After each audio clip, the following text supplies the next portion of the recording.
ಜನರು ಹೇಳ್ತಾರೆ ರಾಯಚೂರಲ್ಲಿ ಸೂರ್ಯನ ಬಿಸಿ ಮಾತ್ರ ಇದೆ ಅಂತ. ಆದ್ರೆ ಅವರಿಗೆ ಗೊತ್ತಿಲ್ಲ, ಇಲ್ಲಿ 700 ವರ್ಷ ಹಳೆಯ ಒಂದು ರಹಸ್ಯ ನಿಂತಿದೆ. ಇದೇ ಕರೀತಾರೆ ಕಲ್ಲಾನೆ, ಕಲ್ಲಿನ ಆನೆ. ಆದ್ರೆ ಇದರ ಕಥೆ ಇಂದಿಗೂ ಜೀವಂತವಾಗಿದೆ. ಒಂದು ದೊಡ್ಡ ಕಲ್ಲಿನಿಂದಲೇ ಇದನ್ನ ಮಾಡಲಾಗಿದೆ, ಯಾವುದೇ ಮಾಡರ್ನ್ ಮಷೀನ್ಸ್ ಇಲ್ಲದೆ.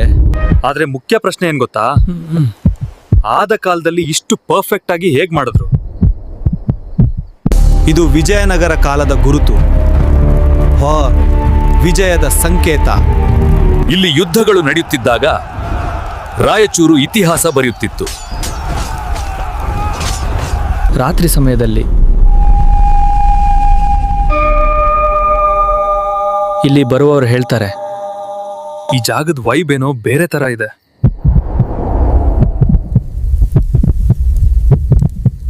ಇದು ಕೇವಲ ಪ್ರತಿಮೆ ಅಲ್ಲ, ಇದರ ಹಿಂದೆ ಇನ್ನೂ ಏನೋ ಇದೆ. ಕಲ್ಲಾನೆ ಮೌನವಾಗಿರಬಹುದು, ಆದ್ರೆ ಇದು ಕೇವಲ ಕಲ್ಲಲ್ಲ. ರಾಯಚೂರಿನ ನಿಜವಾದ ಪವರ್ ಸಿಂಬಲ್. ನೀನು ರಾತ್ರಿಯಲ್ಲಿ ಇಲ್ಲಿ ಬರಕ್ಕೆ ಧೈರ್ಯ ಮಾಡ್ತೀಯಾ?